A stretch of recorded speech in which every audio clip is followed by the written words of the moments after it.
Beaucoup de Français ignorent hélas aujourd'hui ce qu'est la loi de la charia. Eh bien écoutez-moi bien, la charia détruira la France si nous continuons à accueillir et favoriser l'islam comme nous le faisons au détriment du christianisme. La loi de la charia est un véritable cancer. Chaque nation et chaque pays que la charia touche finit toujours par être détruit. Elle engendre la violence, la pauvreté, le chaos et la tyrannie. Je vous rappelle au passage qu'environ 70% des musulmans en France souhaiteraient l'application de la loi de la charia. La charia c'est en quelque sorte la loi divine de l'islam. À titre indicatif, sous la charia les homosexuels sont exécutés, sous la charia les personnes transgenres sont jetés du haut des immeubles sous la charia. Si vous êtes surpris en train de boire de l'alcool ou de jouer à des jeux d'argent, vous serez fouetté. Sous la charia, un homme peut tout à fait épouser une petite enfant. Sous la charia, un homme peut battre sa femme, c'est même plutôt recommandé. Sous la charia, les apostats, c'est-à-dire ceux qui quittent l'islam, sont mis à mort. Sous la charia, si vous critiquez Mahomet, comme je le fais ouvertement sur la quasi-intégralité de mes contenus, eh bien je serai tout simplement décapité. Je ne veux pas de la charia en France. Alors vous me direz, Marie, c'est quoi ton problème avec les musulmans? Je vais vous le dire, c'est quoi mon problème avec les musulmans, puisque c'est vrai que souvent je dis que mon problème est avec l'islam, mais en réalité, demandez aux musulmans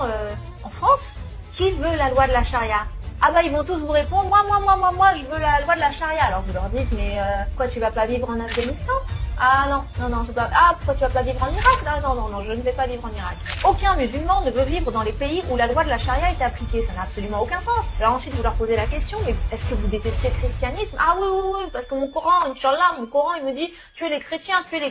Est-ce que vous détestez la France? Ah oui, je déteste la France, cette espèce de gros pays de fascistes, tous des racistes. Et allons-y gaiement, ils brûlent le drapeau français, ils détruisent nos infrastructures, ils salissent, ils cassent, ils crachent littéralement, au sens littéral du terme, ils crachent sur notre pays. Mais alors posez leur question, qui veut venir vivre en France? Alors là, tout le monde lèvera la main, ça n'a absolument aucun sens. Vous allez quitter votre pays musulman, régi par votre chère loi de la charia, pour venir vivre dans un pays chrétien béni. Et maintenant, vous voulez importer dans notre pays prospère, béni et chrétien, la même charia qui a détruit votre pays. Voilà mon problème. Les musulmans aiment la bénédiction du Dieu de la Bible, Jésus-Christ, mais ils n'aiment pas le Dieu de la Bible. Ils apprécient la liberté qu'offre la France et le christianisme, mais ils n'aiment pas le Dieu qui nous a donné cette même liberté. Il existe aujourd'hui plus de 50 nations musulmanes dans le monde. Pourquoi les musulmans émigrent-ils toujours vers l'Occident et vers les pays chrétiens? Les musulmans affirment que la charia est ce qu'il y a de meilleur pour l'humanité. Pourtant, ils ne s'installent jamais au Moyen-Orient, dans des pays régis par cette charia dont ils rêvent. Ils choisissent toujours de vivre dans des pays chrétiens. Mais soyez un petit peu logique, c'est un véritable affront